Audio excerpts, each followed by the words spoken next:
Hello everyone, this is Lisa with Hillcrest Country Club. Today I wanted to share with you a new series that we're calling Story Time. This is geared towards all the younger kiddos out there that want to enjoy a good book with me. So today I have two stories that I'd like to share. The first one I have here is There's a Bird on Your Head by Mo Willems. And the second book I have here is called The Monstore by Lazar. And if you do have either of these books and you want to go ahead and grab them and we can read them together, otherwise you're more than welcome to just follow along and I'll read them to you. So please enjoy. Let's start with the first book called There's a Bird on Your Head. All right, and here we have on the first page, we've got just Elephant and Piggy. Looks like they're just relaxing. We see a little bird coming down.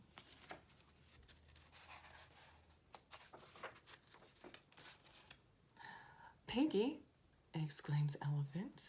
Oh my goodness. Is something on my head? Asked Elephant. Yes, said Piggy. Do you see the bird on Elephant's head?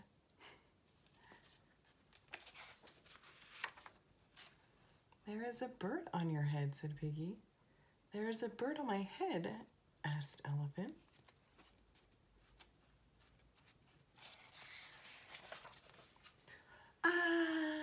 Said Elephant. Oh my gosh. Would you get that startled as well if you had a bird on your head? Is there a bird on my head now? Asked Elephant. No, said Piggy.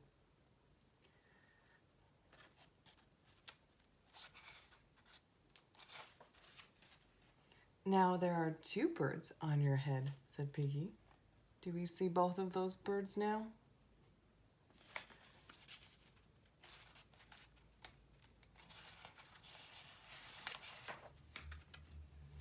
What are two birds doing on my head?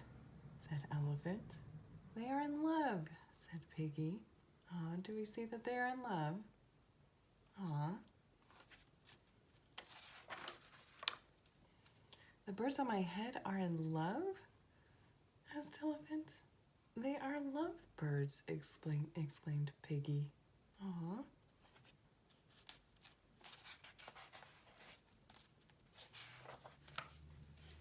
Lovebirds, said Elephant. How do you know they are lovebirds? He asked.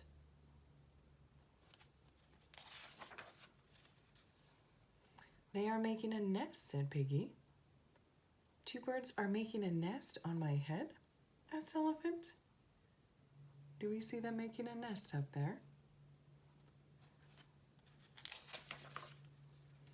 Why would two birds make a nest on my head? He asked.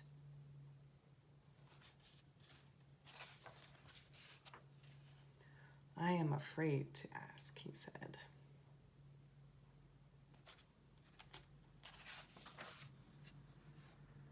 Do I have an egg on my head? He asked. Do we see any eggs on his head?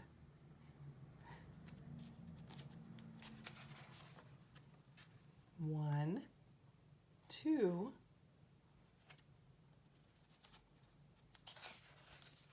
three, said Piggy.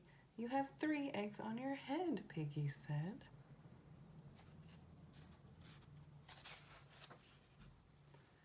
I do not want 3 eggs on my head, said Elephant. Then I have good news, said Piggy. Do we see something happening to the eggs on his head?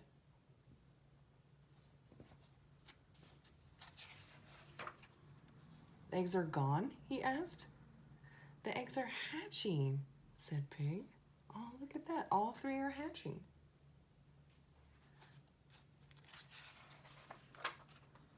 Hatching? Eggs on my head are hatching, he said.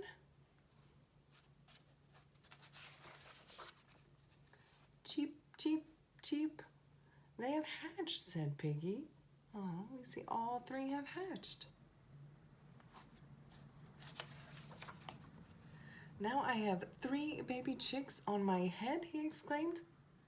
And 2 birds in a nest, said Piggy.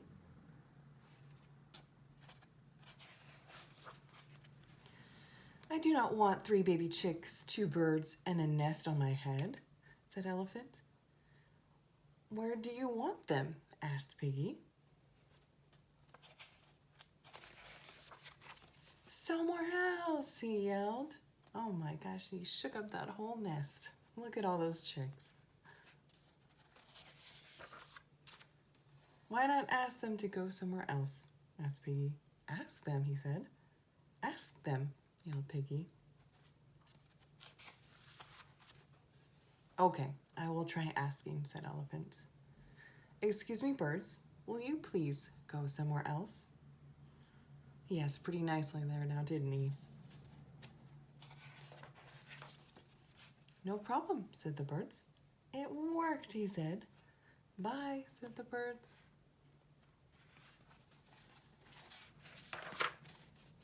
Now there are no birds on my head, he said. Thank you, Piggy. Thank you very much, said Elephant. You are welcome, said Piggy. Oh, look at, see where the hat they went? Oh no. All right, and that's the end of that story. This was called There's a Bird on Your Head by Mo Willems. I hope you enjoyed this one. I do find it so adorable because at the end of the story, all he had to do, Elephant here, was just to ask. And that's how he got his answer. Unfortunately, it did go to Piggy, but all Piggy has to do is ask the birds again. So I did enjoy that one. And now for our second book, got the Monstore by Tara Lazar. This one will have an activity at the end, so if you guys want to stay tuned, I'll fill you in on that. But let's go ahead and read this one right now.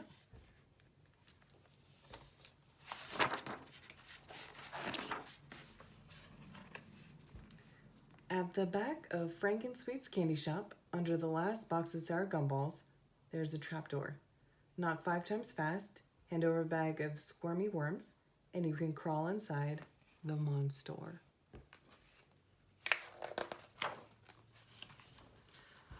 The Monstore sells only the most useful monsters, just right for doing tricky things around the house. So you can see all the monsters we have there.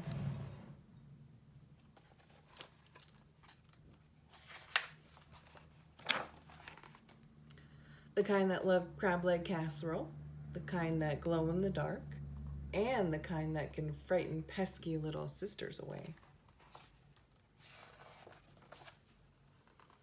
Except Manfred the monster. He was supposed to stop Gracie from snooping around in Zach's bedroom. I do believe that is Gracie right there. Clearly Zach does not want her in his room. Instead, Manfred showed Gracie his favorite hiding place. Roar! Zach wanted a refund. I want a refund. Sorry, no returns, no exchanges, said the manager.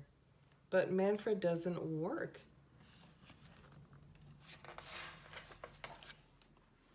Add another. Monsters make bigger scares in pairs, said the manager. So Zach brought Mookie home. He was supposed to stay up in the wee hours and keep Gracie from sleepwalking into Zach's bedroom. Instead, Manfred and Mookie taught Gracie a new way to wake him up. Zach had the right to a refund. Now, is that any way to wake someone up in the morning? I don't think that would be good. Sorry, no returns, no exchanges, said the manager. But Manfred and Mookie are broken, said Zach. Add another. A monster threesome is more gruesome than a twosome, said the manager. So Zach brought Mojo home. He was supposed to set booby traps around Zach's bedroom, capture Gracie and haul her away. No more sneaky sister snooping, sleepwalking, or snatching his stuff. Instead, Manfred, Mookie, and Mojo threw Gracie a monstrous birthday bash right there in his room. Look at all that. Oh my gosh, even balloon animals. That was it. Zach begged, whined, grumbled, and collapsed onto the cash register, but the Monstore manager just pointed to the sign. No returns, no exchanges, no exceptions. I deserve a complete and total refund, yelled Zach. So Zach kept buying and trying and buying. Pretty soon, Zach had collected so many monsters, they had to pack up and move to the basement.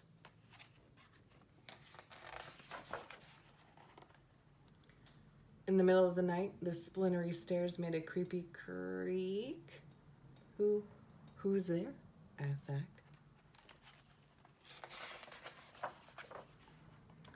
Will you sleep in my room? Asked Gracie. There's something scary up there. Finally, the monsters were working. Zach sprinted up the stairs 2 at a time to see what monstrously mischief had spooked his little sister. Eek, over there, exclaimed Gracie. That's what you're afraid of? Asked Zach.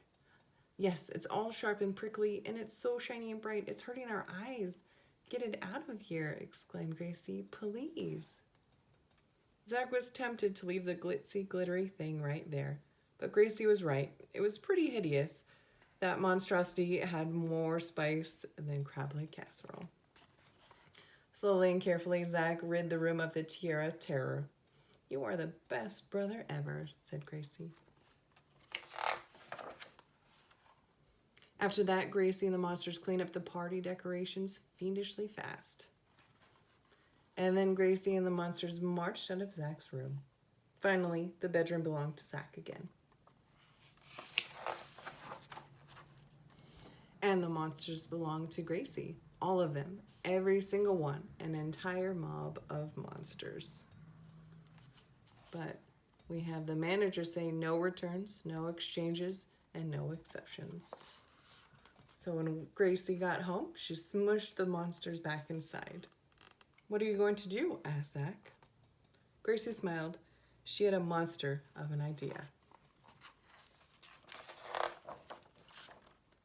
So now, at the back of their crooked old bike shed, under a box of rusty roller skates, there's a trapdoor. Knock 5 times fast, hand over a bag of squirmy worms, and you can crawl inside the Monstore too. Just remember, no returns and no exchanges. So I hope you guys liked that one. This was called the Monstore. So with this, I hope you enjoyed looking at all the unique monsters and creatures from the Monstore. So what I would like you to do at home is to create a monster of your own, or perhaps several, and create more of a Monstore that's unique to you. So if you have pen and paper, markers, coloring pencils, crayons, go ahead and create a unique monster, and we'll definitely share these with us as well here at Hillcrest, and we would definitely love to see all your creations and designs. And I hope you enjoyed reading along with me the 2 books we had. There's A Bird on Your Head and the Monstore. So, and I do hope you enjoyed the rest of your day. Thank you so much.